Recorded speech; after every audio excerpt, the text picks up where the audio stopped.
Hello, ladies and gentlemen. We are jumping right into the stream because I did not have the right screen open. How is it going, everybody? Thank you so much for joining me on this fine Thursday evening. I hope we're running good. I hope we're running great. I hope everyone can hear me okay. I'm going to give it a little check on my end first just to make sure, and then we will be right into the thick of it. So changed up once again because I'm indecisive and I could never settle on how I want to handle the formatting of this.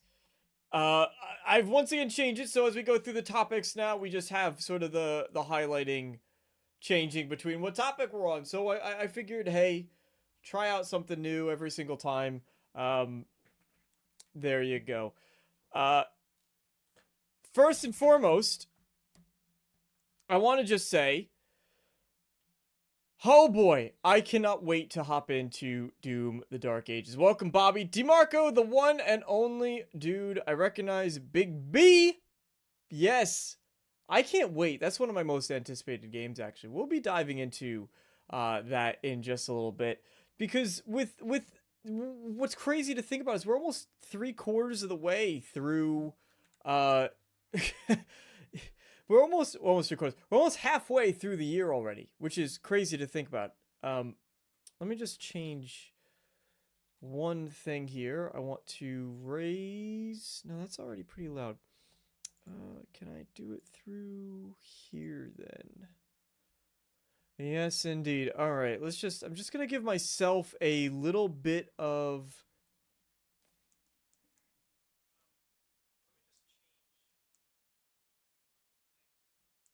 I want to give myself a little bit of an audio boost.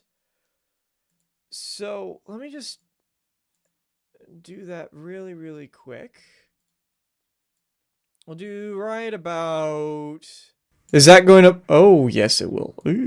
Right about there. I think that should probably be. Probably that should be good.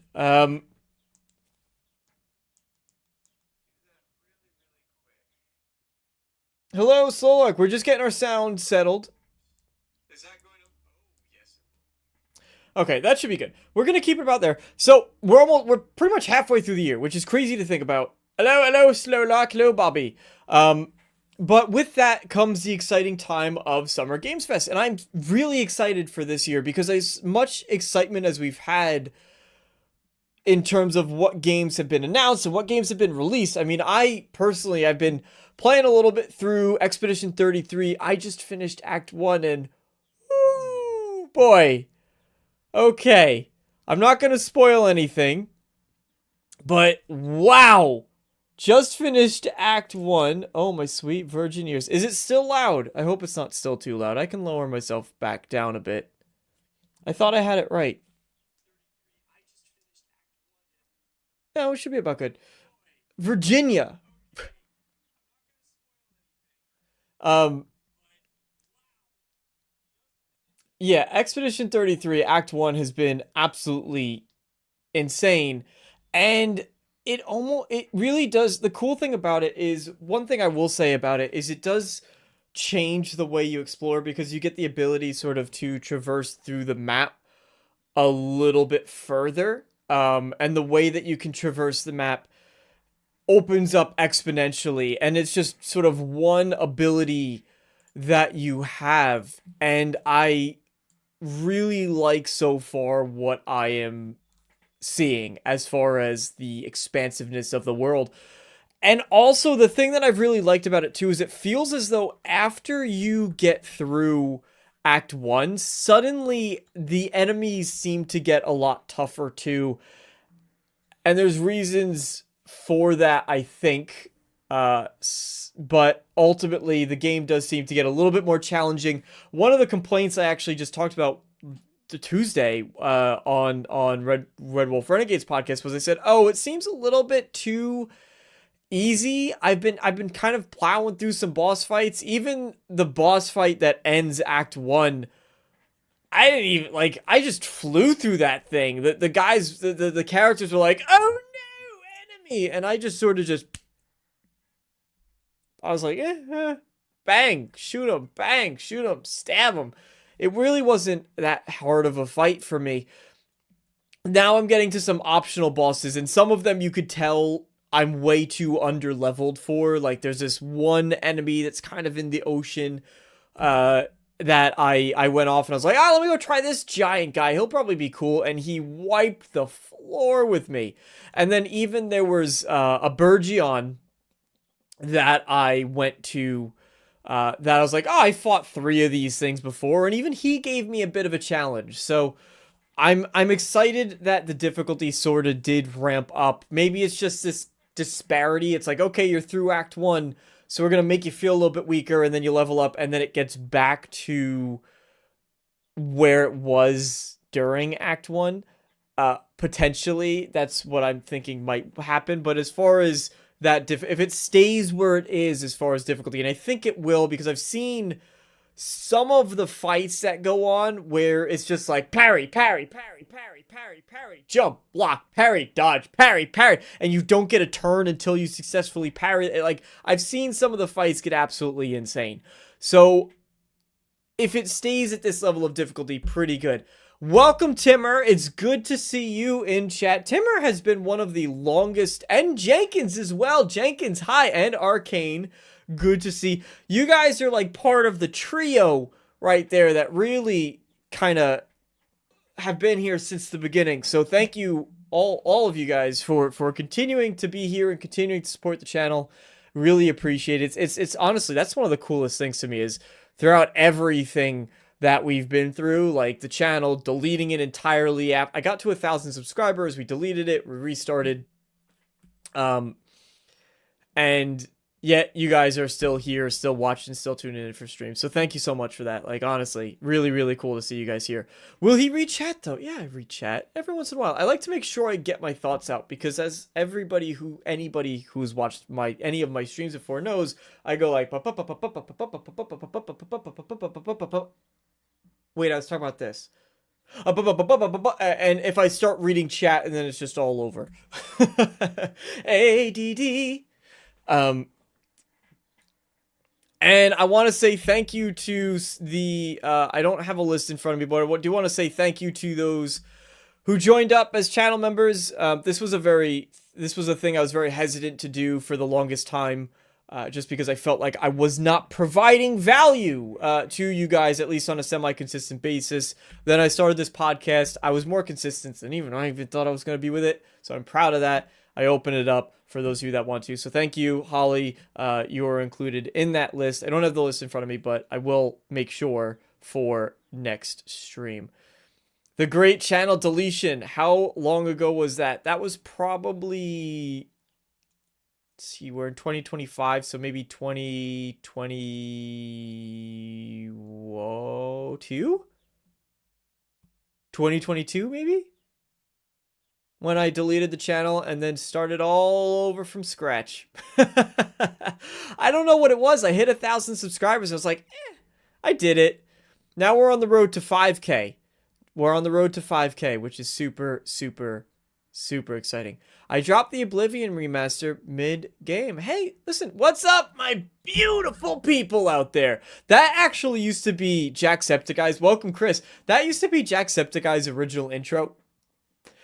How is it going, all you beautiful people out there? My name is Jacksepticeye, and I do it in that voice because he tried to sound, when he first started his channel, he tried to sound as, like, he wanted to sound more American, so he'd be like, beautiful people out there. It was very, very funny to listen to those videos. But anyway, fuck you. Welcome to the show as well, channel member. Thank you. Use those emotes. They're fun. I don't know how we get to add more. I don't know if that's like a you need a certain amount of membership thing. That then you could add more emotes. I don't know how that works, but how the bananas are you? Who is Jack? Jacksepticeye is a Let's Player. He still makes videos. He's one of the OGs of YouTube around there with like Markiplier and PewDiePie. He came after those folks, but that was like one of the original Let's Players that really started it. So there you go. Top of the morning. Monticelli's. Yeah, that's exactly what he moved on to, Bobby. And he does it again. He still does it now if you watch some of his new stuff. Top of the Monticelli's. But he's actually the biggest content creator in Ireland now, which is pretty cool. It's over once you start talking because you always get off. I know. We're not starting.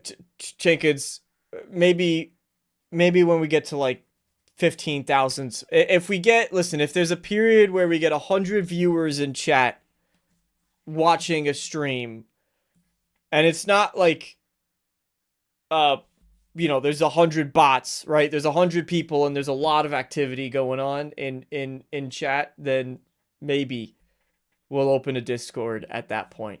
But no, we're not starting one yet.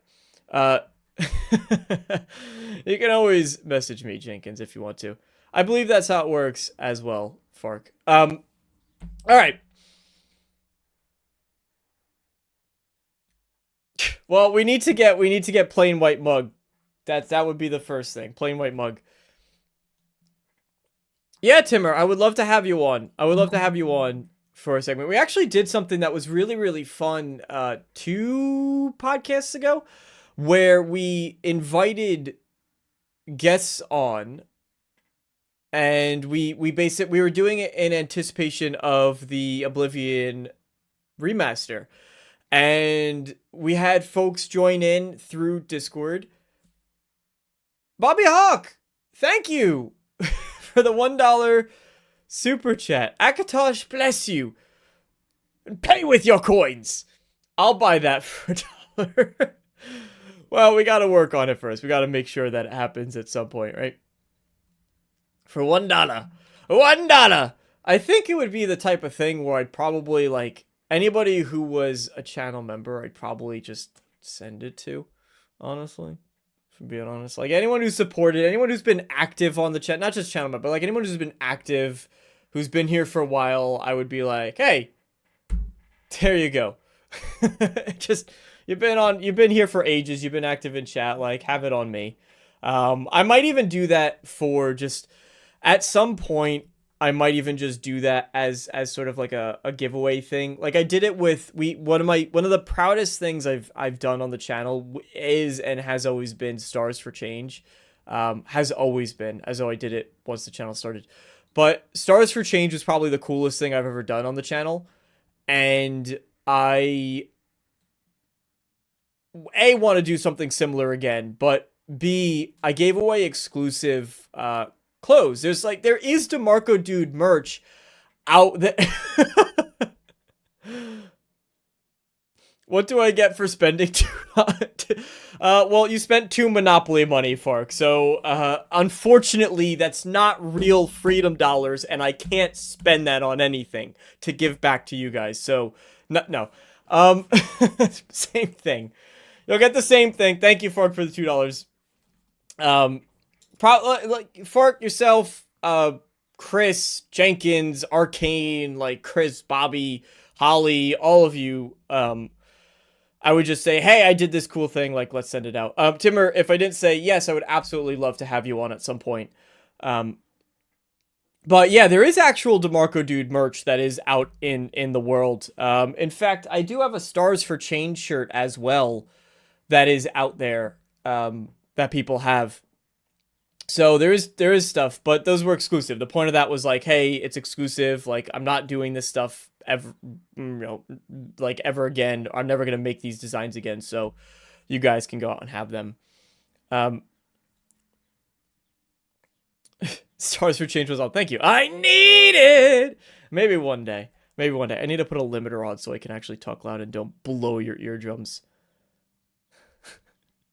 It's not freedom dollars. The king's currency is not freedom dollars. Listen, we use inches and we use inches and yards, and we use Fahrenheit, and we don't use 13 o'clock because it sounds stupid. Because we believe insanity over here in the land of the free, right? You guys can make up your own stuff, but it's fake and it's made up and it doesn't exist. Not in real life, at least. You're part of the simulation side of things, right? Over here is the real world, And out there, everything else is part of the simulation because, of course, we all know that we live in a simulation and nothing is actually real. So live life how you want to. That's my advice for the day. All right, let's get into some topics that I want to discuss for today's stream. First and foremost, just a couple of smaller stories that I thought was pretty exciting. One is that Netflix's Gears of War film. Gears of War has been in the news a bit recently. They have a remaster or a remake of the remake. I've never played a Gears of War game before. I apologize. But the remake of the remake is coming out on PlayStation as well as PC and Xbox. So that's really cool. Probably the time that I might actually hop in and try it out myself, which I've never ever done. Akatosh, bless you. Timmer, love your vids. Timmer, love all the insight that you provide. You have, if you guys don't follow Timmer on Twitter, you absolutely should, because he does post some really interesting things. He gets some really cool scoops, and he's been covered, actually. Timmer has been covered in a lot of different, like, news articles and places for some of the information he comes up. In fact, just recently, he was the one who sort of shared that, and we discussed this on the Renegade Realm podcast, that there were copyrights for, what was it? It was Wolfenstein, Dishonored, Quake, and some others. Some of them haven't been copyrighted in a very long time, so it was sort of like, hey, it's interesting that they're bringing this up now. I don't personally, still, I know Timmer, we kind of had some back and forth on Twitter about, I still don't personally think it's anything. I think they're just renewing the licenses. I fully expect we're going to get a Wolfenstein 3 at some point in time. Whether or not we get a Dishonored 3, that one's a bit up in the air, just because we have Blade. Blade is probably going to get some post-launch support. And then it's whether or not, you know, obviously, Dishonored, unfortunately, as much as I like Dishonored, it was never one of the more successful IPs. So whether or not Arcane decides to try another new IP, or if they go to Dishonored 3, remains to be seen. I hope they do. Dishonored's a really cool world, and I would love to see a situation like Warhammer Space Marine 2, right? Which got a lot more attention than the original, or a situation like Helldivers 2 that got a lot more attention than Helldivers 1. I didn't even know there was a Helldivers 1 personally. So, you know, there's a couple instances where games and the sequels have been more popular than the originals. Would love to see that for Dishonored 3. Timmer, I'm going to go ahead and share your Great question. Great question there for Slow Lark. Let me go ahead and pull that up. If you want to, like I said, he's a great source to follow.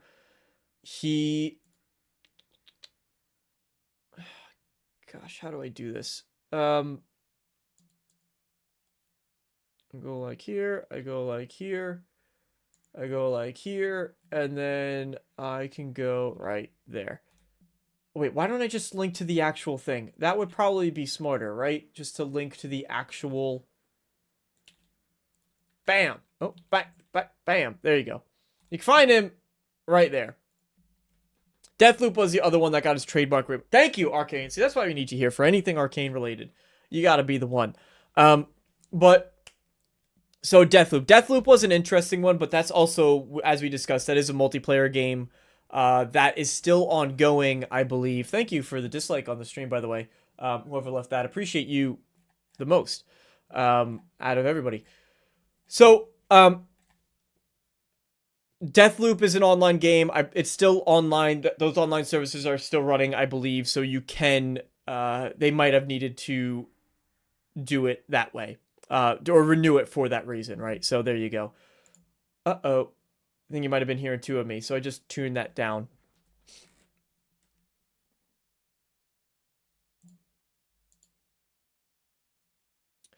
Anyway, yeah, so...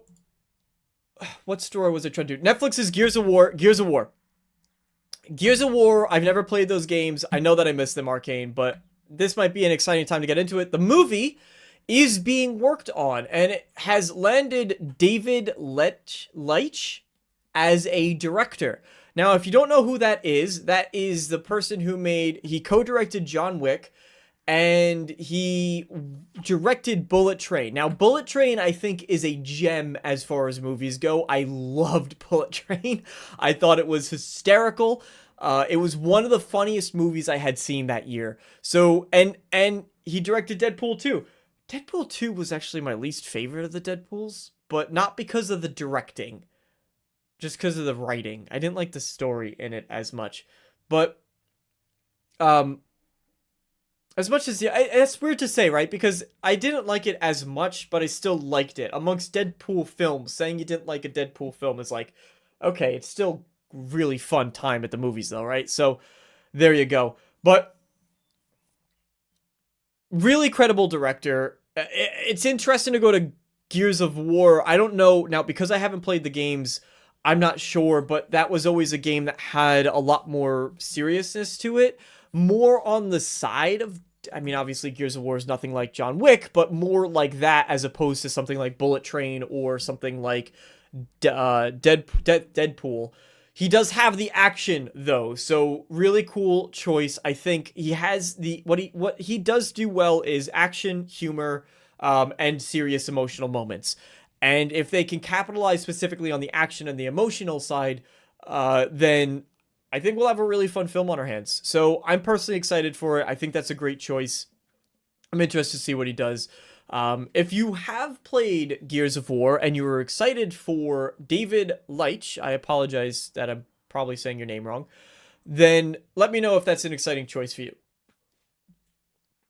Another cool thing, Hideo Kojima recently came out and he said that he had an idea for a game. As we go through our second sort of bite-sized story here, he had an idea for a game that was about forgetting. And if you did not play the game for extended periods of time, the character that you play as would start to forget how to do things in the game, including things like using your weapon or what they were supposed to be doing in the first place. Really interesting mechanic. I don't know if I would personally enjoy that unless it was done in a kind of comical way, personally. But I do like that Hideo Kojima is always the person to try to just make these weird concepts. Things that you would probably never be like, oh, that would be a cool mechanic for a game. And then he makes that game and you go, actually, this is kind of a fun mechanic when you really get into the nitty gritty of it, because he has those kinds of ideas. So I do like it. I'm curious about how it would work. And it was interesting because he even said, I think there was a quote that came from him recently in regards to Death Stranding 2 testing really positively. And he actually came out and said, I wish it was more controversial. That's just how this man's brain works. He just wants to say, I'm doing something because I'm goddamn Hideo Kojima. And I'm gonna make it. And you guys are probably gonna play it because I'm Hideo Kojima. Honestly, he's earned that reputation. I stand by him for it. I think you need more visionaries like that in the industry, and I want to see more people do these kinds of weird things. It's the type of thing when he has a AAA budget, which he does. When he has a AAA budget, this is the type of things that you normally see in an indie game. You would normally say, like, an indie game would be like, oh, I'm making this really cool indie thing, and the gimmick to it is that your character forgets if you don't open the game for a while. And people would look at that indie game and go, oh, it's like the one that I played a while back where it's called Before Your Eyes, and I've talked about this one before, where the mechanic is blinking. You have to have a camera on, and every time you blink, that's what kind of changes the game, right? And moves the game along. Really interesting mechanic, but it worked because it was in that indie game. So I like that there are still these visionary people out there, and I like that there's a visionary person out there that's not in the AAA space that's doing this as well, because honestly, I would love to see more games try to take on that level of risk. There's an article I'm reading from IGN that says, I thought about having characters' hair grow in games. Originally, Death Stranding 2, I was going to have Sam's beard grow gradually out over time, and the player would have to shave it. If they didn't, Sam would end up looking unkempt. However, as Norman Reedus is a big star, I didn't want to make him look uncool. Despite this, he says it's something he might add to another game one day. Hair growing. Red Dead Redemption did that, right, over time. So there you go. It starts out with, so Kojima also comes up with three game concepts, having passing in time as a real life mechanic. The first is kind of a game of life. It starts out with the player being born. You're a child, and then gradually over time you become an adult. In the game, you fight various enemies, like with the previous example, Metal Gear Solid 3's The End. If you keep playing the game, you'll become 70 or 80-year-old old man. However, at this age, you will be weaker. Your eyesight will worsen. When you're a teenager, you'll be able to run faster, but by the time you reach 60, you'll slow down a bit. I don't know if I want to play a game that reminds me that I'm getting older and I'm getting closer to dying. But again, I love the risk-taking aspect of Kojima games. So, there you go. His idea was actually kind of cool, because how many times I've had to start a game just to go through the tutorial. Yeah, and Kingdom Come Deliverance 2 actually has this really cool small detail where if you haven't played the game in some time, it recognizes that, and then it brings up a pop-up window that says like, hey, we noticed you haven't played for a while. Do you want to refresh on some of the mechanics? And then you can kind of go through the tutorials again, or at least the tutorial menus, and that's like a really cool thing that I want more games to adopt, especially because games at the moment, they're kind of focusing on like, hey, we have AI that will help you complete this quest if you don't know how. Well, how about instead of telling me how to play the game and what to do and taking me step by step like I'm a child, how about you just walk me through how to get better at the game, right? How about you just remind me of some things because I haven't played? Like, that's the cool use of sort of, and again, you don't necessarily need AI to determine how long it's been since you've played a game. I think the Stanley Parable has an achievement where if you don't play it for like 10 years or 5 years or something ridiculous, you actually get an achievement, which people cheat by setting their clocks ahead, right? But there you go. So anything can kind of dictate, and like games already can determine the amount of time. But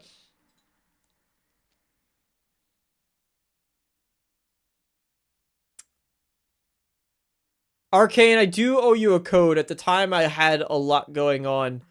Message me. I do still owe you a code though. Message me after the show and let's talk. Let me get that over because I do not want to have debts unpaid. Um, I don't even remember what it was actually for. It's been a while. I had a lot going on at that time, as you know, as I shared with you but remind me after the show. I'll get that over to you. It's about time that you had that. He's probably going to do it for the Xbox game he's making. The beard mechanic or the forgetting what a character does mechanic. Either way, I think it's kind of interesting. No, I'm serious. I'm serious though. Message me after the show. Timmer, most Bethesda games have been successful. Yes, even the bowling and IHRA drag racing. Yeah, and that's the thing, right? Is a lot of times with Bethesda games, when we think about like a Deathloop wasn't unsuccessful. Dishonored wasn't unsuccessful. I think that especially now under Microsoft, the concern is that these games, unless Microsoft can differentiate, which they've been able to do with Obsidian, right? Obsidian has released something like Grounded or Pentiment, and they say, okay, these are smaller projects. We know that they're not going Kingdom Come Deliverance 2. Okay, thank you for reminding me, Solark. I'll get that over to you, Arcane. I do owe you that, so let me make sure I give that to you. If you're here watching and you're kind of lurking in chat, we do giveaways from time to time for new games. So there you go. Stick around. Maybe you'll win something in the future. But God, see, this is why I can't read chat. This is why I don't read chat, because once I do, it's all ogre. Yeah, Bethesda games have always been somewhat successful, but it's a question under Microsoft, right? Because now Microsoft obviously has Activision, there's Call of Duty numbers in the picture, and there's Microsoft, more worryingly, there's Microsoft investors in the picture. So if a game like Dishonored comes out, it's like, well, it did good, but didn't do that good. Is that as acceptable as it once was when Bethesda was more independent? Remains to be seen. I would like to think that Microsoft would turn out and be like, hey, we do have a lot of money. Let's try to make this title. And let's try to make it a little bit bigger because we have the resources at our disposal. But of course, those increases in resources also come with increases in cost. And we know that game studios have not. I just watched Legendary Drops his video on the subject where he was discussing games increasing their prices, but not lowering the floor, right? The ceiling's getting higher as far as what these games need to make, and they have been, right? Companies are making record profits. Microsoft is making record profits, yet the prices of these games keeps going higher because it's just not enough, and they want to see another year of record profits and another year of record profits. It's just not sustainable. And it leads into what people discuss about a gaming crash. But these problems were created because these companies grew completely disproportionate to the speed at which they could make the revenue that they're looking for. And so now you have untethered amounts of staff and untethered amounts of waste going on in the industry, and that waste is being passed on to the consumers because things are not operating efficiently. When we have delays in the industry and it costs studios tens of thousands, hundreds of thousands of dollars because the delay is for X amount of time, and then it gets delayed a second time and possibly a third time, those costs are just getting passed on to us. So these games were always profitable, to get back to Bethesda, but now is it profitable enough to make these Microsoft investors happy? That's an entire other story.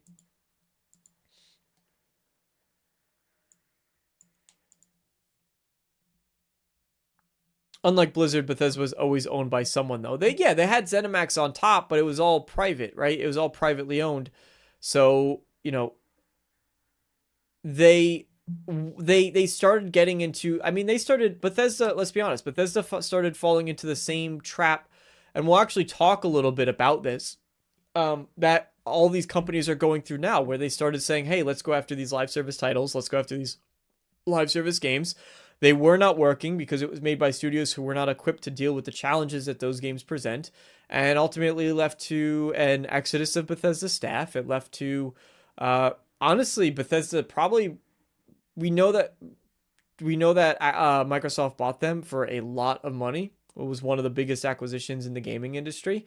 However, they might have even devalued themselves a bit with some of their recent releases. And of course, that meant, investors started getting more involved and more involved and more involved. We saw all that with Providence Equity, that we're not diving into exactly today, but you can go look stories up like that if you're interested. Bethesda, Providence Equity, was a big thing a while back, and I think it was Luke Stevens did a lot on the subject.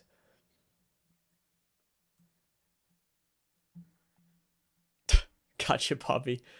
All right, so this is a really interesting one that I want to get into. Speaking of Bethesda, right, and Bethesda games and people leaving, we know that a lot of folks have left from the company, but recently there was a new developer that's kind of opened up on what is happening at Bethesda Game Studios and what they see from the outside. Now, they worked on, I'm going to pull up the video in just a little bit, so give me some patience here while I find it, but this is Jonah Loeb. Now, most people probably won't know who Jonah Loeb is, but he was a 3D artist. Now, 3D artist, right? We're not going to pretend that's the most lucrative title, right? He's not on the executive level by any means, but arguably, I think his perspective is one of the most interesting for a couple of reasons, because it does go to show sort of what was a person who was actually boots on the ground. What was it looking like when they were working on these titles? And this is coming from an interview from AVV Gaming. And it was a really, really interesting to watch because he's worked on titles going from, I think it was starting with Fallout 3 to Skyrim. Oblivion, Fallout 3, and Skyrim. And he kind of talks about the trajectory of these games and the trajectory of Bethesda as they got into Starfield. And what was really crazy about it to me was he even goes as far to say, he's like, I looked at Fallout 76. I thought that Fallout 76 was a terrible decision for several reasons. One, that I don't think I've really seen anybody talk about, but he mentions how Fallout in and of itself is just a very depressing world. And then Fallout 76 comes out, and you're basically telling to this team, now you could have people who are crazy passionate, like King Fanman, who is a really great content creator, or Joey Caps Gaming. Caps is in the name, right? For as far as being a Fallout fan. Basically, you can have people who are these Fallout mega fans, But a lot of people hop on, they're like, well, I do want to work on Elder Scrolls. I do want to work on, like, that's the game I kind of joined Bethesda to play. And now you're having a team not only stuck working on Fallout, on a Fallout live service, but they're working on it in perpetuity because it's meant to be supported for ages, and it's in this depressing world. So that was a really interesting perspective that I hadn't ever heard someone approach it as before. But he even goes as far to say that he didn't even pick up Starfield. He had zero desire to go out and play Starfield. Because he just looked at it and he said, it's not the type of game that interests me. He goes, it's not the type of game that I would want to play from Bethesda. And he mentions how part of the reason was because when they were making Skyrim, one of the most fascinating things about that game's development is it's constantly talked about. Even Todd Howard talks about how that's a game where you could do basically anything. Right? You could be this character, you could go on this adventure, you can climb that mountain, you could do anything. But a lot of the focus, and he mentions even when they would go to see Todd Howard would often be in the office sitting back playing the game. And he'd be going and he'd be looking at the menus and he'd be looking at the UI, and he'd have as much interest in the menus and the UI as he did in the dungeons. And so what happened was, yeah, we know that Todd has gotten less involved over the years on the games. But Skyrim, what they spent a lot of time on was cutting things out. Was removing elements of that game. Which is weird to think about. Because we always talk about the flexibility. Todd Howard always boasts about the flexibility. With Starfield, it was about the flexibility, the possibilities that you could do anything. You could fly to this planet. You could build that ship. You could craft these weapons. You could have these backgrounds. You could manage this crew. You could build those settlements. And it goes completely against what the actual design philosophy was with Skyrim, where they were constantly seeing, what can we take out? What can we remove? What is the core vision of this game? And so when Jonah discusses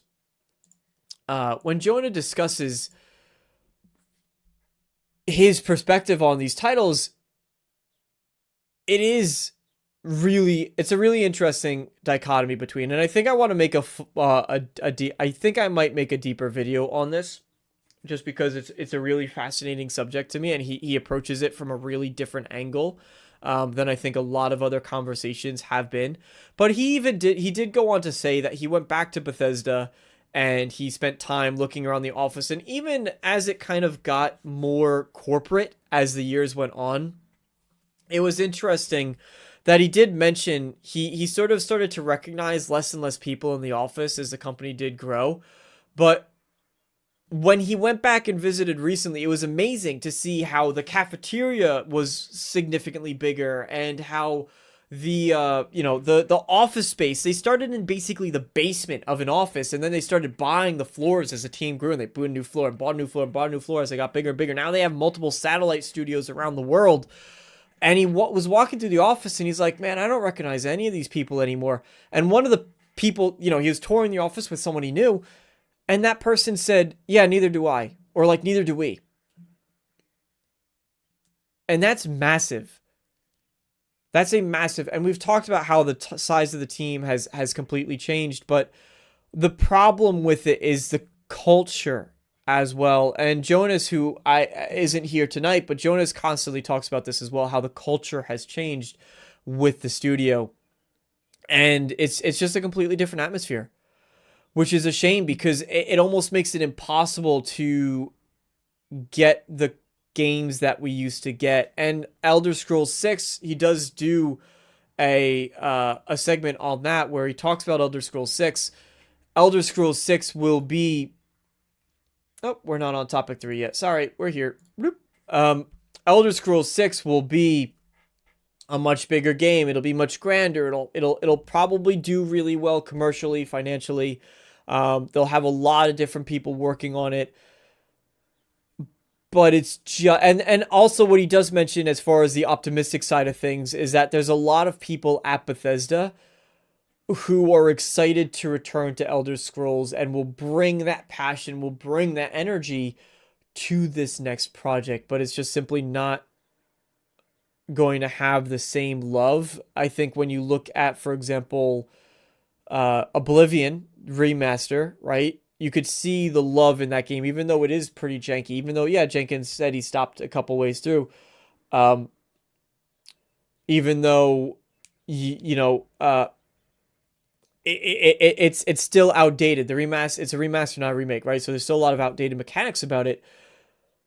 You can still tell how much love is thrown into that. When you play Skyrim, you could see how much love is thrown into that. When you play Baldur's Gate 3 or Warhammer or Expedition 33 or Elden Ring, for that matter, you see how much attention to detail is thrown into all of these different aspects. And it makes these worlds come alive. And unfortunately, that is what games like Starfield are missing. He does mention a little bit, and there's a segment in that video where he dives into procedural generation, where he basically talks about how, you know, every item, if you get a new item in Elden Ring or you get a new weapon in Baldur's Gate, it's intentional. It feels meaningful. It feels like there's purpose behind it. Either the person you get it from, or the stats of the weapon, or like the thing that it does, or the design. Like Bethesda always kind of struggled with making unique items look unique, but you know, there was something about it that was special, and he actually ties this in comparatively. We're at the, hold on, I could transition here. He actually talks about this in relation to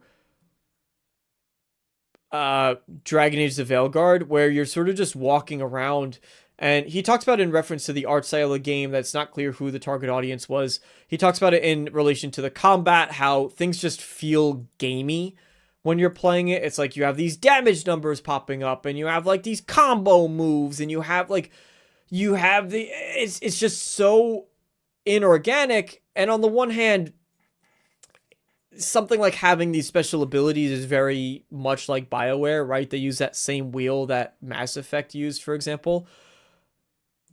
But it's just very gamified. And then he ties that into sort of the looting, right? You go around and you have this chest, and you loot the chest, and it goes, oh, and it plays this sound effect. And then you get some randomized generated stuff that was in the chest. It just all feels very gamey. And it pulls you out the experience versus something like an Expedition 33. Yeah, you still have damage numbers falling around and flying all across the screen, but the way in which it's handled, again, it just feels a lot more intentional, and it feels a lot less like you're playing an arcade game. And I think when you're looking at something, you could tie that into something like a Starfield, and you're looting these bases, but you see the same base over and over, or you're finding some gear, but it's just these randomized rolled stats that are there, or you're playing through the world and the quests that you do. I always bring this quest up, but you know, the one in Starfield where you have to bring medical supplies up and down. It's like the person downstairs in the city needs to talk to the doctor that's upstairs, and you go talk to the upstairs one. They're like, oh, okay, great. Can you go bring it down to the downstairs one? You go to the downstairs one. They're like, oh, awesome. Thank you so much. Can you go like share this with the upstairs one and tell them thank you? And you gotta run back up. It's like, what am I doing? Or the you know, the quest where this is the example I bring up all the time with the tree in Jemison. And you know, he's like, oh my god, this tree's gonna explode. It could be cataclysmic. And you destroy the city, and you fly across the galaxy to go, or the system to go find special stuff to help this tree out. And you bring it back. He's like, thank you, sir. You did it. You saved the tree. Say, oh, okay. Not because I wasted time. Not because I dilly-dallied. Nothing because of that. But, you know, everything's fine. I say there's no consequence there. So again, it varies based on the game you're making, right? Expedition 33, you can have damage numbers and flashy combat and the characters doing flips and such. When you're versus playing in a Dragon Age game, versus playing in a Mass Effect, versus playing in a Starfield or a Skyrim. They all have different tones and different styles and different feels, but they need to stay true to that feel that they're trying to accomplish. And it's about building the identity of the game. And I think a lot of games have lost those identities. And you could argue that it's a result of trying to appeal to wider audiences, You can make the appeal that it's because they're trying to put their own, the developers are trying to put their own stamp on the game. They're trying to make it 100% their own, and they want to make sure that it's by this new invigorated team. But you can have those elements, whether it might be a change in art style or a slight change in game direction, but it still needs to hold true to one of two things: either the tone that you're going for from the creative vision of the game, or it needs to be true towards the expectations that the players have, and ideally something that blends it somewhere in the middle. So again, for Starfield, finding randomized loot, randomized planets, and all that stuff doesn't just work. For Dragon Age, the art style and kind of making things look a little bit more goofy and childish doesn't just work. You look at something like Expedition 33, it has great story, it has great gameplay, it has a beautiful world, it's inspired. When you go and explore, you feel valued for finding a new weapon, or for finding character upgrades, or for finding a cool, unique boss fight. And you could tell, again, the intentional placement of things, right? You can tell that this boss was put here to do something, and that boss operates completely differently from any other fight you're going to have in the game, as far as the timing and the parrying and the blocking. I could go on and on about this, but I think you guys get the idea. Let me go through a couple chats here really quick. Let's see. Thank you, Timmer, for being really active in chat here. I see a lot from you coming in. Vice President of Product Development, Senior Vice President Todd Vaughn has also left last month. Yeah, and we're going to keep seeing that. That's going to continue from Bethesda, right? These people are probably going to... I think a lot of folks are going to drop out after Elder Scrolls 6 releases. I think as far as sort of most of the core team from Bethesda that we know, I think they're all going to bleed out after Elder Scrolls 6. A lot of them that are there might want to make that game to sort of get it on their resume and say, yeah, I worked on this, because it's going to be, it's going to be massive. It could be the same quality as Starfield, honestly speaking, and it will still do really, really well because it's an Elder Scrolls game. And I think a lot of times people underestimate just how big the audience and the hunger is for that. But it ties into how a channel like mine can grow exponentially because it's about Bethesda, and people have a lot of hunger for Bethesda, whether they want to bash it or whether they want to celebrate it. The demand for Bethesda games is there. People want to play a good one. But I do think that a lot of folks will leave after. Interesting thoughts about culture. Might see a video about that hopefully soon. That would be really cool. Yeah, definitely. Work on that. I know what you're talking about. I get you. Let's hope the culture comes back to normal. We can start getting video games with some good storylines. And that does seem to be where the industry is heading, right? I think that's where you see a lot of these $50 games coming out. Even you look at something like Doom Eternal, or I'm sorry, Doom the Dark Ages. It's priced at $70, I believe. Let me just double check that here. $70 game, right? $100 if you want the premium edition, $70 if you want the base game. And then, of course, you could do $10 if you want the upgrade, which I never support those upgrades through Game Pass, but that is an option that is there. The value, some people, there's certain games that you might come out and say, yeah, that's worth $70. That's worth $80. Something like, I think a lot of people would look at a From Software game. You might look at Elden Ring and go, yeah, that's worth $80. People look at definitely GTA 6 and go, that's worth $80. But I think as we see, it's weird. The state the industry's in is really quite a strange one, because on the one hand, AAA games are eating themselves from the inside. They are completely and utterly destroying themselves, because ultimately what's happening is these budgets are out of control. They're laying off staff members ad nauseum. Microsoft just had more layoffs recently. They're laying off these developers left and right. They're trying to find whatever magic button to success is. They're still investing in live service projects. You look at Marathon, for example. You have two extraction shooters, Marathon And then the other one that's around right now that's actually doing pretty well. I don't know the name of because I'm not really an extraction shooter guy, but there's another one that released like the same day that's doing really really well. That's kind of futuristic, like Fallout inspired. And so you have the AAA space that's still trying to flounder and find out. Arc Raiders, thank you, Arcane. You have the AAA space that's floundering and trying to find out what works. You have like these independently publishing studios, or I think it's published with Epic, but you have these kind of smaller size teams. That's what we used to get from studios like Alarian, from studios like Expedition, Sandfall with Expedition 33. It was a team of 30 people. Most of them were new to the industry. That's another thing I think is worth mentioning too, right? Is a lot of times people say, oh, there's all the old developers left, all the old developers left. I think Expedition 33 really sweeps that, or like rips that argument out from underneath. And it's the thing that I always said too, is that you don't necessarily need to have all these, you need to have clear leadership from the top, right? Ultimately, what I think made Expedition 33 as successful as it is because one, you did have the small team, you had a cohesive vision, you had a lot of people. It brings back what was great about Skyrim and Oblivion. People were just figuring this stuff out. I don't know how to make this thing. I'm just going to have to learn it. Yeah, there's like AI tools a lot that can help with that.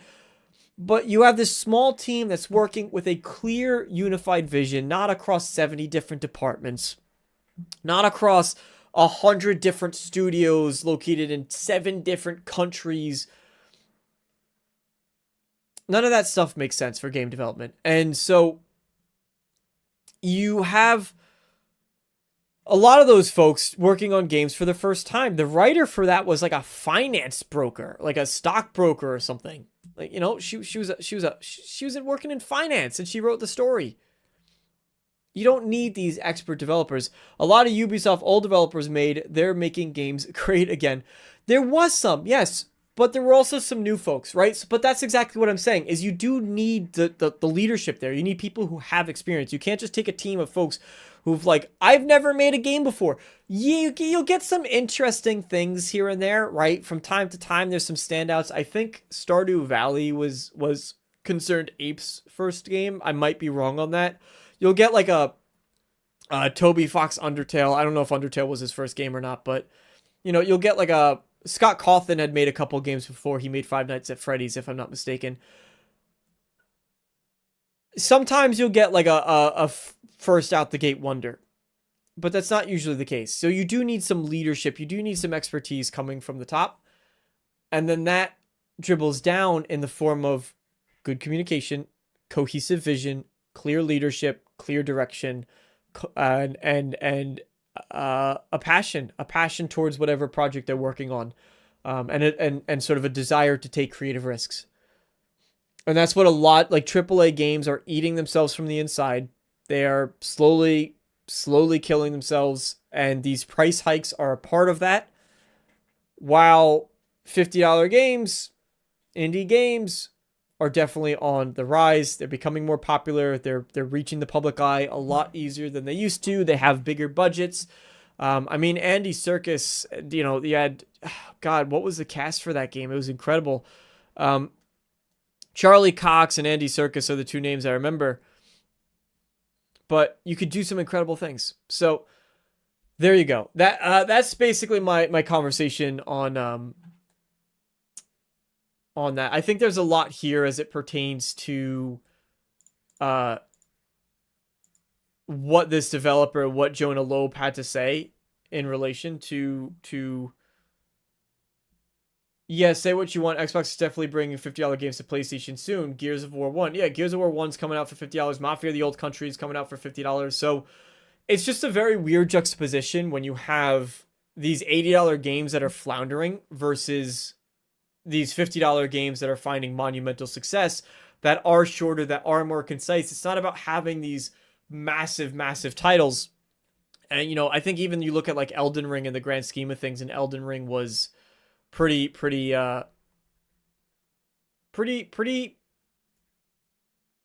concise. It wasn't overly scaled, right? It wasn't bloated. Bloated is the word I was looking for. Was not bloated. Do you remember Heavenly Sword? That was also a good game with the Golem guy. No, I don't actually know Heavenly Sword, but I will check it out. I wasn't hyped about the game at all. Gave it a chance and loved every minute of it. Yeah. Yeah, and honestly, I think that's a lot. Like a lot of I've seen most of the conversation around. I'm guessing you're talking about Expedition 33. Most of the conversation around that game that I've heard has been in relation to how they're not really a fan of like these JRPG type games, but now they are. All right.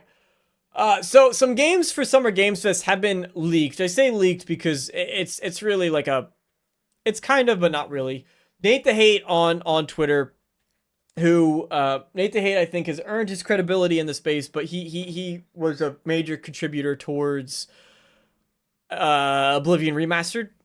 So Nate the Hate has come out and mentioned that there's a possibility of at least one of the following coming to Summer Games Fest: Wolf Among Us 2, Tomb Raider, and 007. Personally, I think that we're definitely going to see Wolf Among Us 2. Big Bad Wolf there is in the thumbnail because that's the one that I think is most likely. I do also think that we'll probably see Tomb Raider, if I'm being honest. I think both of them are in the running. 007, we got the initial tease for recently, but I do not suspect, that was at the Nintendo Switch Direct. I don't suspect that we'll see it at Summer Games Fest. It looked like, hey, we're working on this. Sort of like a Blade situation. It almost perfectly mirrors it, right? Blade had a trailer, they showed it, they're like, yeah, we're working on a Blade game. Really works to attract talent, then they go silent for a couple years, and then they step out into the limelight. Otherwise, I think 007 would have had a little bit more to show.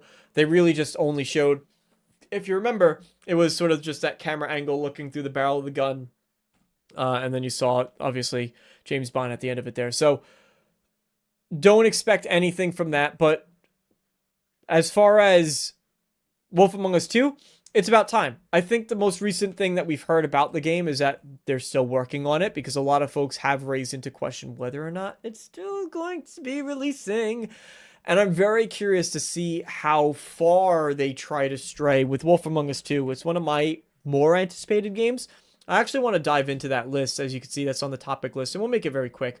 But it's really, really cool to see how much they might try to change the formula from past Telltale games, because there's a reason why Telltale titles are in the position they are. They stopped working. Yeah, they went a bit too broad with their licenses, I think. Not going to pretend that The Expanse wasn't a cool one or that Minecraft wasn't a cool one. In fact, I think the Minecraft Telltale game actually had a really good story to it, which I don't believe you could play it anymore. I think it was actually taken down recently. But you know, even I would say to an extent, like doing Tales from the Borderlands, they had 2 seasons of that. Maybe they only needed 1. So they might have gotten a little bit too frivolous with their licenses. And of course, that's an expensive thing to do, is to have all their games rely solely on licensed stuff. But Wolf Among Us 2 would hope to see that they can really get themselves back in the limelight, because especially, again, I think that's a prime target for that $50 game market. You shove that in, you say, yeah, you get the whole game, $50. We're not doing this episodic release thing anymore. I don't know if they stopped that with some of their recent release, or their closer to recent releases, when they, you know, as it kind of got to the end of the Telltale era of games, if you will. But they release all of it, $50, you get the whole game, choice and consequence. We've really went in and dived into making sure that it doesn't feel like the game goes like this, right? That's kind of how a lot of Telltale games went, where it's like, make decisions, and you're back here. No matter what you did, you're back here. Make decision, and you're back here. But they really go like out with it, because that's the whole point of those games. That's the whole point. So would love to see if they can capture that with the Wolf Among Us 2. Would love to see if they push the limits of the gameplay while still remaining familiar. I think they do need a shake up, but it's one of my most anticipated titles, and I'm going to say right here, right now, it is going to appear at Summer Games Fest. That's my, it's a prediction. Obviously, I don't have any insiders whispering in my ear, but I will say with 95% certainty, I'm going to leave that 5% just to cover my own butt. But 95% we're going to see Wolf Among Us, You know what? I'm going to make it 98%. 98% we get Wolf Among Us 2 at Summer Games Fest this year. As for Tomb Raider, I also think that's likely. You know, it's been a while since we've seen anything from Crystal Dynamics. It's supposedly going to be an open world game too, which the last ones were kind of open zone, if I'm not mistaken. I've only played the first, and they are on my backlog of games that I want to play through. I know that blue number is definitely waiting for it. I think she's waiting for both or just Wolf Among Us 2. I do not like JRPGs, and even I'm turning my head looking at everyone having fun, and I want some of that. Yeah, no, Arcane, play it. It doesn't really feel as much like a JRPG as it does. Like, I mean, it's like, I don't know, it's paper, is, like, I guess it is technically it's inspired by Final Fantasy, so there you go. Do with that what you will. It's a JRPG, but it doesn't feel like one in the sense that you're doing. I don't know how to explain it. It just feels more Western, I guess, is the only way to describe it. Don't forget that leaked information for Prince of Persia. Sands of Time also leaked. Prince of Persia, Sands of Time. Yes, I'm not a Prince of Persia fan. I'm not a Prince of Persia player, so that one did notably escape me. But I know that Assassin is probably really excited because I know that he's a big fan. Hi, welcome Lotus. Thank you for stopping by. Smash that like button and subscribe if you're new here. Yeah, do consider sticking around if you want more content. Let me know if you're here watching and if you're here lurking. Just say hi. Let me know. You don't need to chat anything else, but I like to know that you guys are here having a good time. All the good things people are saying about it have really convinced me to give it a try, so I'll pick it up likely over the summer and play through it. Definitely recommend it. It's probably one of I think that it's going to be it's going to probably be my game of the year.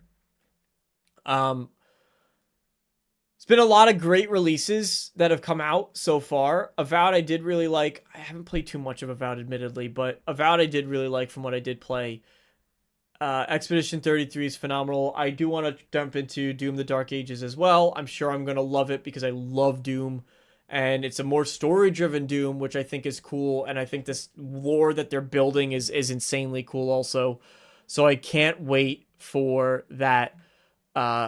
You know, GTA obviously got delayed, but it is what it is. I'm sure Borderlands 4 will be a lot of fun, but for $80, again, that's one of those titles that's like, yeah, you probably should release at 70 at the most, and ideally 60. But it is what it is. I'm sure that game will be really great too, because they are going back to some of their basics. And I'm sure there's some hidden surprises. I think that we're going to, at summer, speaking of just sort of Summer Games Fest in general, I think we're going to probably get a really interesting set of announcements for games that are going to be arriving in the latter half of the year. Just because, especially with, sort of the uncertainty of Grand Theft Auto, right? Up until the delay, it was only supposed to be sometime in the fall. And what's interesting about that is it only got delayed about 6 months too, which is pretty interesting. But I know that was recent. I think it was Strauss Zelnick came out and said, actually, it was only delayed about 6 months from where we originally intended. So it's not really that long of a delay. And additionally, we also are uncertain if there's going to be another. There was an insider that said there might be another delay. It's possible, but of course it's possible. We know that they're not going to rush Grand Theft Auto out the gate. They're going to take their time because they know they're going to make their money back. But I digress. There's a lot of great games. I think we're going to get a flood of really cool announcement at Summer Games Fest. I'm incredibly excited to see exactly what comes up. Hey, Chris, I have to get my Jeep from the shop, so I may not be here for the end. Y'all have a great stream. Chris, thank you so much for the $20 super chat. I'm going to do, you know what? You guys have been really supportive of the channel. Let's do a giveaway. Between this stream, last stream, previous streams, you guys have been really killing it. Like, I have Fark you as a channel member. Holly's a channel member. I think Red Wolf is also a channel member. I apologize if anyone else is. Let's do a giveaway.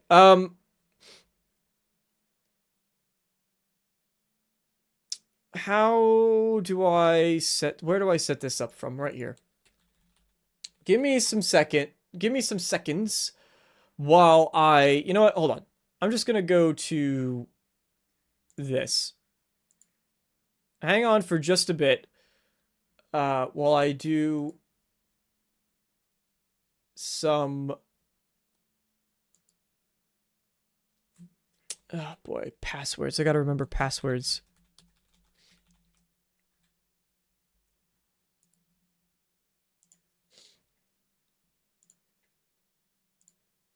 Um,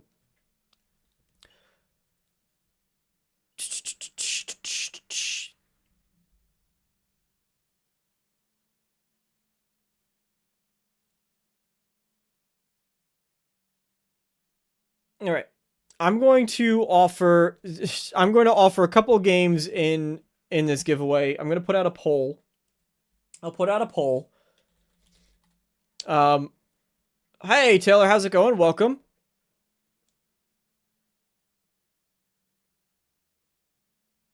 No, it's going to be open. It's going to be open. Don't worry. Don't worry.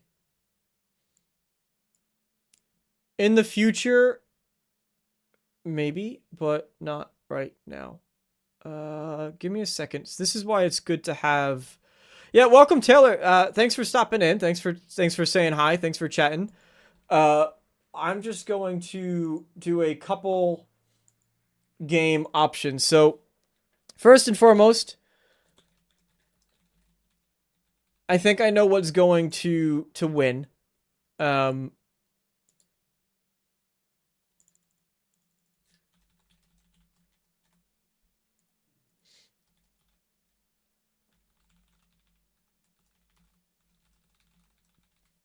uh, let's see.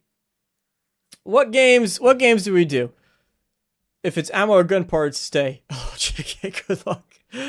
Unfortunately, I don't think I could give away either of those things. Um, make them become members. No, I don't. Listen, the membership, nobody gets anything special for being a member other than a good feeling in their hearts. Uh,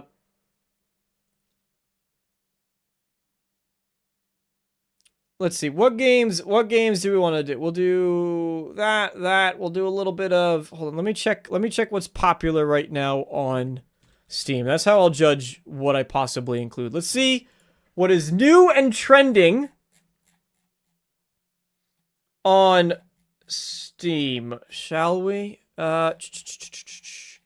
And this is what, like, just so you guys who are here watching know, we're gonna do a little bit of a giveaway.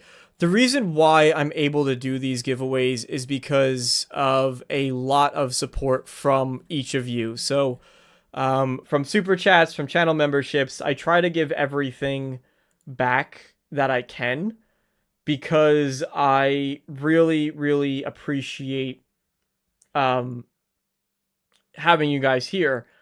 And I appreciate that generosity. So it enables me to do this type of stuff. And I always want to make sure that I give back to the community that gives a lot to me. So just stay tuned for a little bit. I'm trying to look at some popular games. Oh, okay, we could do this one. I didn't know that this had released yet, but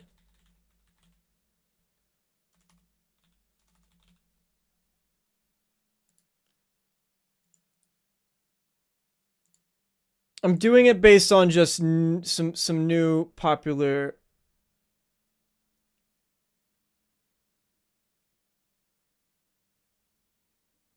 Let's do those three.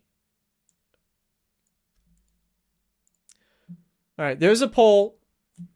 Go ahead and vote on which key you would like, and we'll go ahead and give that away. I think I know what might win, but and while you guys go ahead and vote, I am going to set up the giveaway itself. if I could find out how. Because every single time I go in to do something like this, I always forget exactly where I do this from.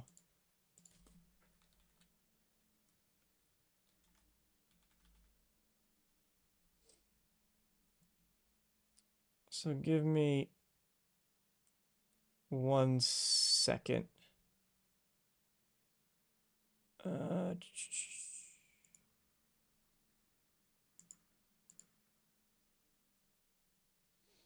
So go ahead and vote. We'll give away one of those tonight based on the winner, and we'll gift it to you on a platform of your choice, of your choosing. So do not feel pressured.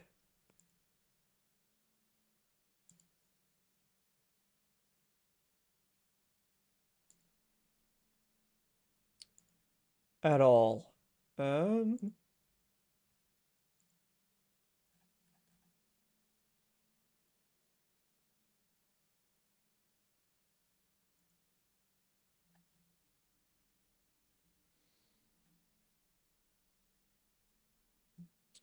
I am having trouble finding where the giveaway option is.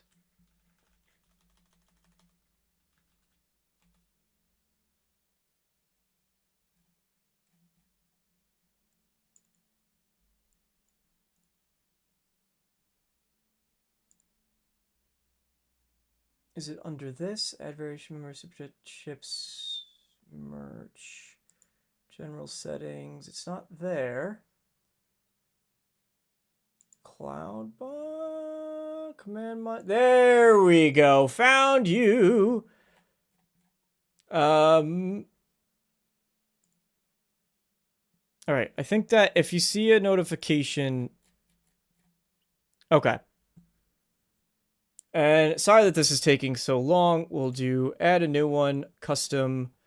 I'm going to give it about 30 more seconds to vote. I'm sure most of them are in already, but I'll give it a little bit, 30 more seconds just to see. And it looks like exactly what I expected. Doom the Dark Ages is the winner. I see 17 people that are watching, unless that number is a little bit different, but I only see 10 votes. So go ahead and add in your vote, especially the person who disliked the stream. Make sure that you put in your vote as well. But it looks like Doom is winning by quite a bit at the moment.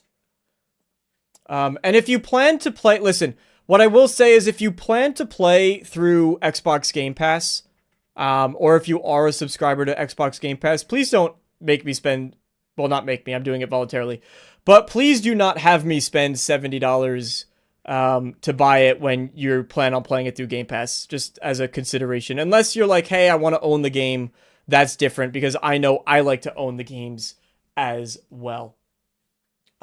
Especially because if you can, then just, ultimately you're possibly taking it away from somebody else who's not subscribed or just can't access the game in any other way, right? So do keep that in mind as you go. I know you guys will be fine with it. So I see 11 votes in, I see 16 viewers, but I'm going to go ahead and close this in 30 seconds. Just choose 30 seconds for what you would like to win. I know 2 of these are Game Pass games. Expedition, I think, is, and Doom as well.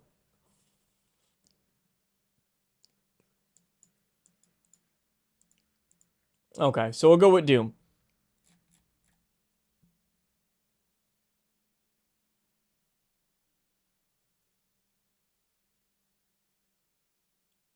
Or you know what we could do, actually? No, we'll just give away the game. I was gonna say I should in the future, I should just do Game Pass keys, shouldn't I? That would probably be smart, because then you get hundreds of games instead of just 2. Actually, you know what? There's 18% for Expedition 33. There's 64%. That makes up the vast majority. You guys have Game Pass. Yeah, you guys all have Game Pass. See, that's what makes this difficult, right? That's what makes this tough, is you can all just play it through Game Pass. if you have Game Pass, is getting a Game Pass membership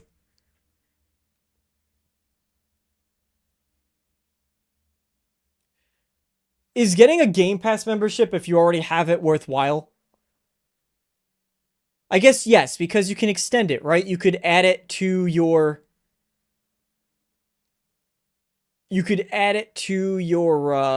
the time frame that you have. All right, here I'm gonna do one more. We're going to do it this way. So I see Doom: The Dark Ages is winning. Just give away Kingdom Come 2 again. I see that's gonna. Yes, because it's stacked. So I'm gonna do one more. So I'm gonna do one more poll, and this is gonna be two options. What would you rather? Game Pass 3. Well, I'll do.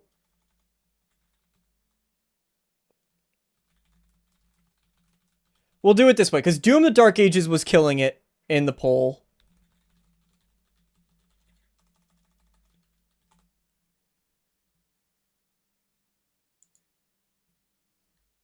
Uh, we'll do it. We'll do it this way.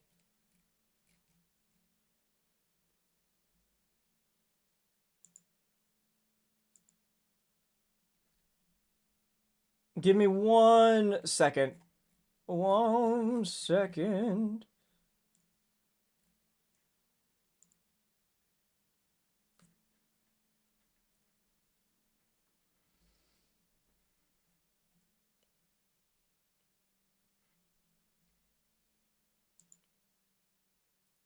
God, I got too many tabs open. All right.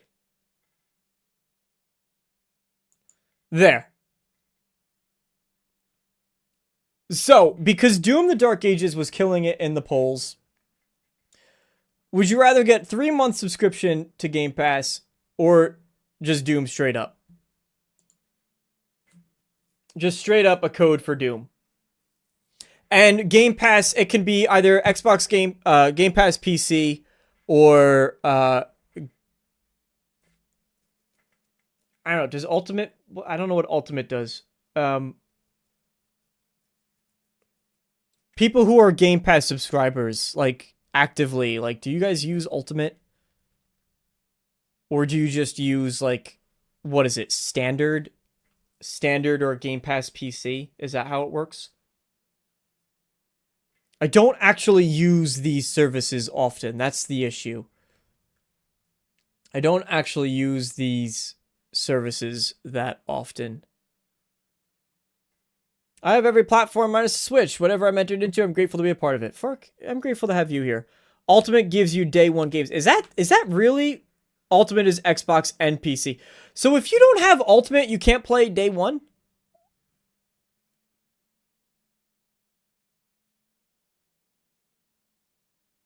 You have to have Ultimate for console? That's an interesting difference. All right, so 3 months of Game Pass Ultimate or Doom: The Dark Ages. That's a really interesting way. See, this is what I'm worried about with. I'm gonna go. While you guys vote, on that. While you guys vote on that, this is sort of what I'm worried about with. When I talk about sort of the conglomeration of the games industry and sort of the way that AAA games are going and prices going up to $80 specifically and possibly $90 or more. When I see this happening and then more people sign up, I've mentioned in the past how I'm concerned about more people signing up for Game Pass because then you're sort of locked into that ecosystem. Yeah, you could start buying your games outright, but those people, like anyone who makes that argument, they're like, yeah, I'm signed up for Game Pass, but like I don't have to stay signed up. I could just buy my games. It's like, okay, well, then go buy your games. Um, but when as more and more people, like, they're going to raise the price of Game Pass, and then they're going to start doing like they'll start saying, oh well, we have all these different plans. Oh, you don't want to pay the $30, the $40 a month for Xbox Game Pass anymore, but look at all the games we have, so we're just going to restrict the amount of games that you got. But that's the discount plan, that's a cheaper plan. And then they start saying, oh well, here's the ad tiered plan, right, that streaming services did. And again, I did just watch that I did just watch that legendary drop videos, and he brings this up as well. But it's the same thing I was saying, right? They're gonna add more, cut more out, and it's just gonna get messier and messier and messier. All right, so I see a lot of people watching. Game Pass 3 months looks like it's winning so far. Feel free to drop in your votes for what you would like to win, and then we'll do that in just a bit, and then we'll probably call it. We'll call it there as a stream. Please do, if you're here watching, consider liking. It does help.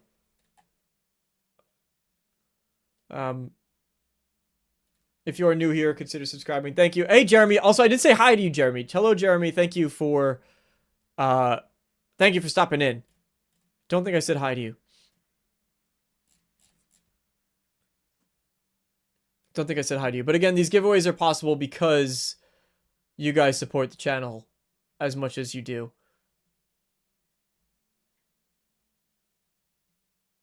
Yeah, listen, Game Pass has been great. Like, I like Game Pass. I'm just worried about where it's gonna go.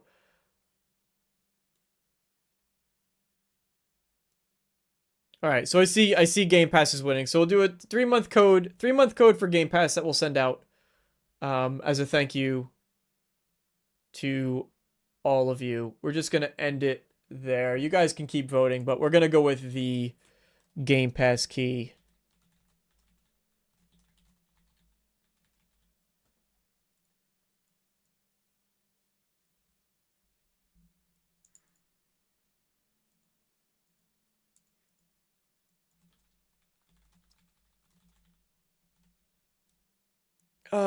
3 months Game Pass Ultimate. Woo!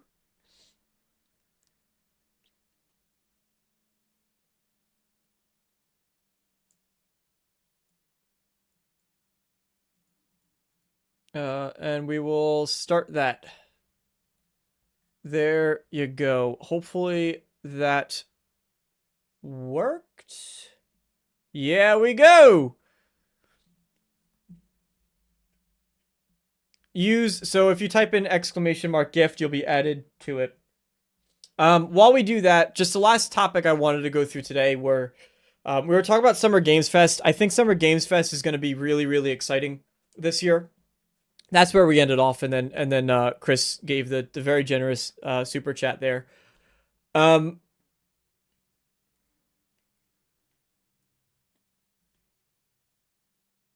The games that, hey King, how's it going?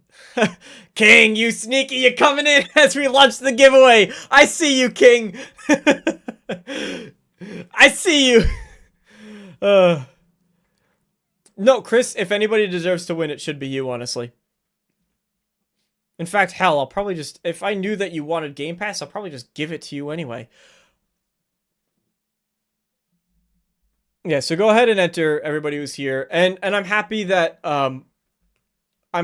most of you that are here, like when I do something like this, most of you here are, you know, the regulars that are tuning in every single week. So it does make it feel. No, I don't worry, King. I'm only messing with you. It does make me feel like, you know, happy to give it back to one of you guys.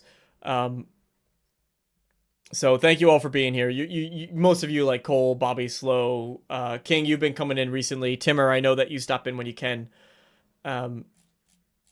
Chris, of course, Jeremy, Bobby, Holly, Arcane. Apologize if I'm missing anybody. You guys are here basically every single week, and I definitely appreciate that, and I noticed that. So I'm glad when the giveaway comes in and you guys can enter. So keep throwing in.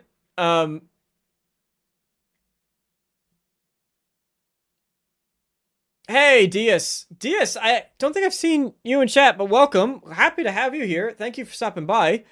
Regarding Game Pass price, Game Pass is always a better option if games are getting now. Look, it's good now. It's thank you, Lotus. No, thank you, thank you, Lotus. So much for your ongoing support. And Taylor, hope it helps. It absolutely does. It helps me do more stuff like this in the future, right? That's like, honestly, I say it probably most of the weeks. Like, I really try not to keep most of this for myself, right? I do this for fun. But I really do this because I enjoy engaging with you guys. Any way that I can kind of show that through my actions and not just words, I want to. So, Bobby, if you play primarily on PlayStation and there is a PSN card or some equivalent, then I will do. If somebody's primarily on PlayStation and there is like a PSN card or some equivalent, then I will do that. Just let me know. We'll give you a 3-month membership to that thing, right? To either PlayStation or PC or Xbox. So feel free to enter, even if that is the case.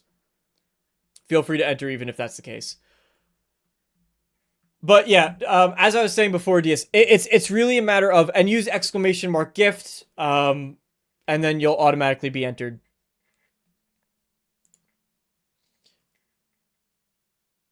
I want there to be a way. I wonder if I could set up settings where, like, if you're a channel member, you get 2 entries. That would be cool. I would like that.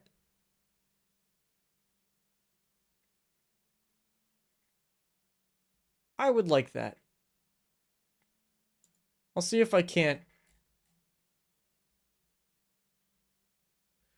Yeah, whatever you want. Just you, like I said, exclamation mark gift. If you use exclamation mark gift, you will be entered. I see 6 people, and I know more of you are interested. So please, exclamation mark gift. How do I enter though? Exclamation mark gift. No space. Yeah, no spaces. Um, DS, I haven't finished that thought, DS. DS, sorry. Yeah, it's about what happens when the whole like not the whole, but like the majority of the market is kind of cornered, because no, I don't have money to be spending on $80 games. I barely have money to be spending on $70 games, right? I see $70 and go, what? I'll wait for that on sale.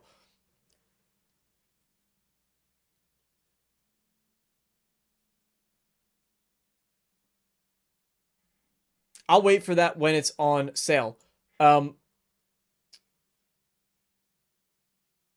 However, once most people are kind of, now they bought into Game Pass, now Microsoft, because the thing is, these studios, like Microsoft, is not going to just stop, right? They have to please the massive amounts of investors. The investors want the ROI from buying, they want the ROI from the Microsoft acquisition and from the Microsoft acquisitions that have taken place, from Activision, from Bethesda. They want to see that coming in. They're trying to make themselves appealing, not to us. They're trying to make themselves appealing to shareholders and increase their stonks, because stonks are important. So what that means for us as a consumer is, yeah, when they start to see sales plateau and they're like, well, shoot, we're not making as much money. How are they going to make that money? Because they're not going to just sit back and go, hey, it's fine. You know, if we saw Phil Spencer or Satya Nadella take a pay cut when the game prices started coming down, or the game sales started decreasing, or they started seeing a shift in prices, the tariffs are going up. We need to raise the prices because of the tariffs, right? If we saw, in order to offset those differences, if we saw a studio like Microsoft or someone like Phil Spencer or someone like Satya Nadella say, hey, I'm actually gonna cut my salary a bit because that way we can still have the revenue for the company. I don't need my $20 million bonus. Just my bonus, not my salary. I don't need my $20 million bonus. I can forego that.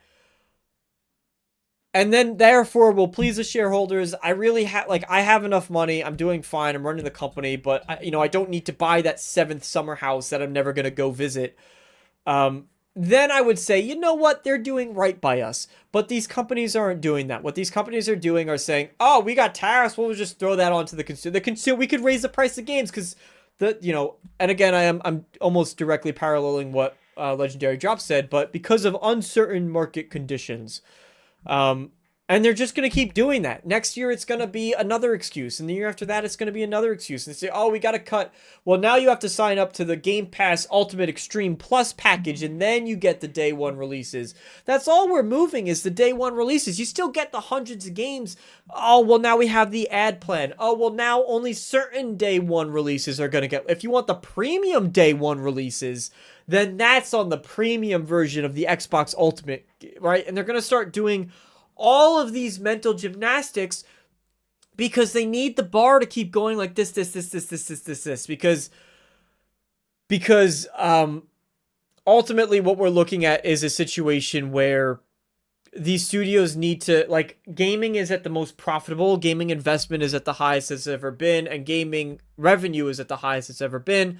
Those numbers need to keep going up. It's not a sustainable market. Eventually something has to buckle and give. Right now at $80, that's not happening, but eventually it does. I see a bunch of people here. I see a bunch of people here watching. I see 8 people who joined in for the giveaway. If you want, just use !gift with no spaces, and you will be entered to join. So feel free to do that. I've seen it on other channels. I don't know, Cole. It's fine. You don't have to. Don't feel obligated. I appreciate the thought though. If you can't find it, don't jump through hurdles for it. You don't have to be. So yeah, this is open to everybody. You don't have to be a member. It's open to anyone. If I type it again, do I get more entries? I don't know. Let's not test that though, please. Actually, I'm going to test it myself. Please, nobody test it. I'm going to test it myself. And then we'll find. Please do not test it. And if I get entered and I somehow win the giveaway, then it's completely rigged. And you know that I'm cheating the whole thing, and I'm just going to give my... No, then we'll redraw. If I happen to be the winner. It's fine. No, Bobby, listen, I will volunteer to test it out. Don't worry, I appreciate the thought, though.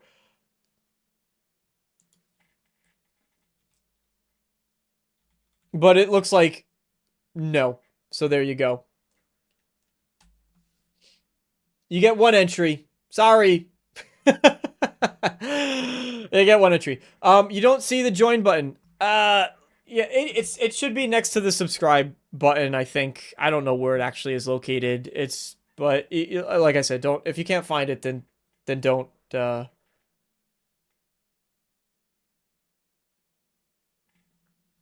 Agabagool, abababoopy.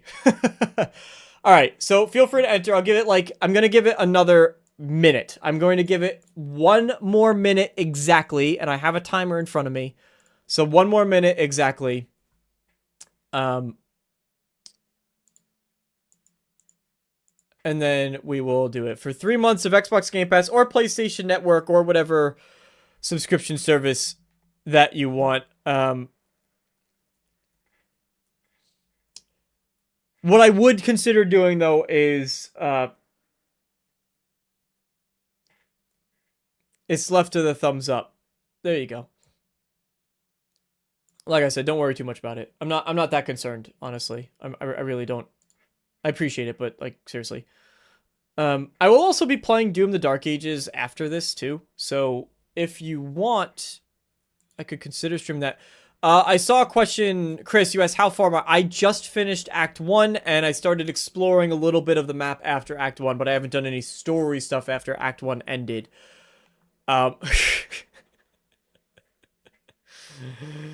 Give times 1,000,000!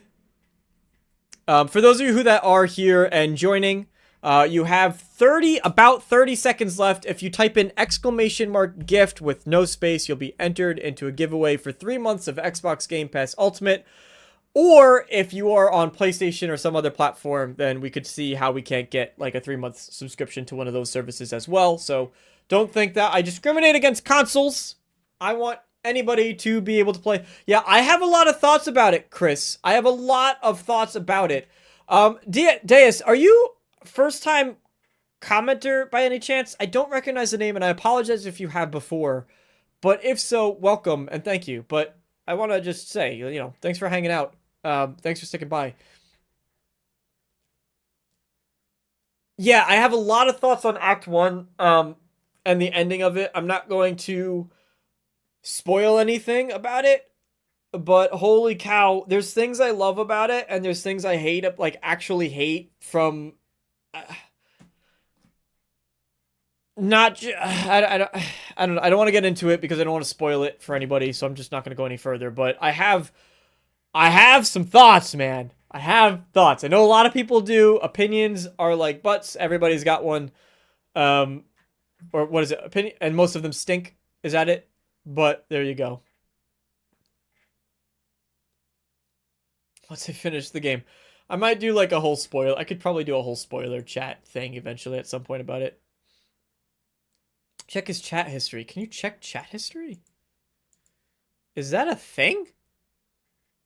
See, I don't know YouTube at all. Add as hide user, channel activity, pin message, report, put user in timeout. I don't want to time you out. Channel activity? Wow. Chat messages. Oh yeah, you could see chat messages in the last year. Huh. Well, that's a cool sneaky tactic to know if somebody's new. Damn. Way to go, YouTube. All right, empty your bank account.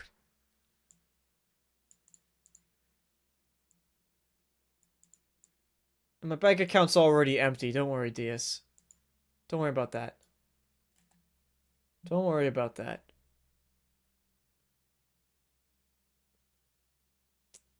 All right, we're gonna end it. Time at Arcane. What did Arcane do? Oh yeah, well Arcane. Actually, I don't need to ask what Arcane did. He probably did something, right? He's not even here. I can't do it when he's not here. All right, we're gonna end it. We're gonna end it here. I'll give you another 15 seconds. Exclamation mark gift. You'll be entered into a raffle. I see 10 people who have entered. I don't know why it gives out 2 tickets, but it gives out 2 tickets. Everybody gets 2 tickets though, so don't worry. 15 more seconds. Exclamation mark gift. You'll be entered. I see 20 people here and 10 entries. So go ahead, claim it. 3 months of Xbox Game Pass Ultimate or PlayStation. I know we're dwelling on this for a bit, but there you go. All right. If anyone wins other than me, it's rigged. Honestly, if I win, then you know it's rigged. Thank you, Lotus. You deserve it too. If I win, then it's absolutely rigged. That's how that works. And honestly, just for the lulz, I hope I win. I do. I really, really do. Because that would be hysterical. And I'd be laughing. Hi, Red. Bye, Red. Alright.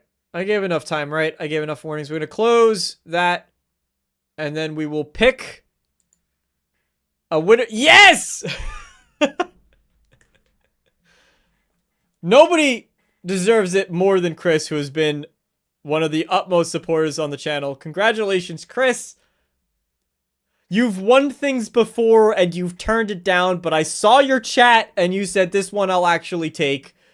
So I will be sending you over a 3-month code. Rigged.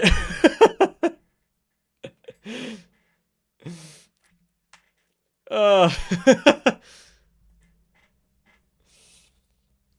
you want to know who would have come in second place? I could show you who would have come in second place. It's still going to Chris, just as an FYI. It's still going to Chris. It would have been Lotus.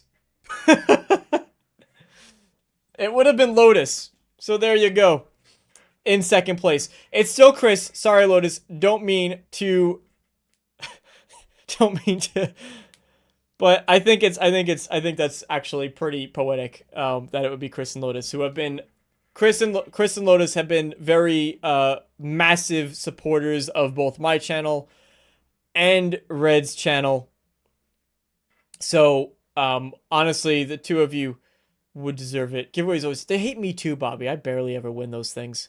I barely ever win those things. Who would have been third? You want to know who would have been third? The Game Adaptation Newscast would have been third.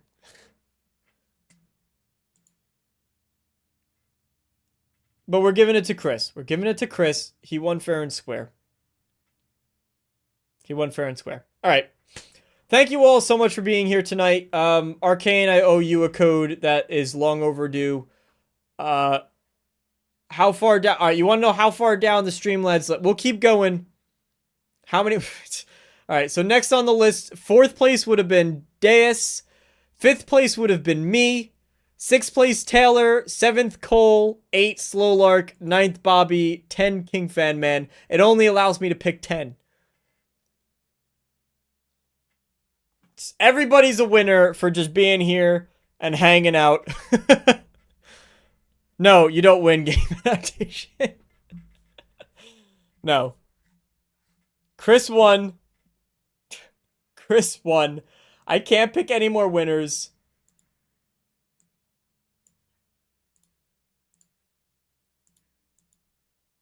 I've picked all the winners that it will let me do.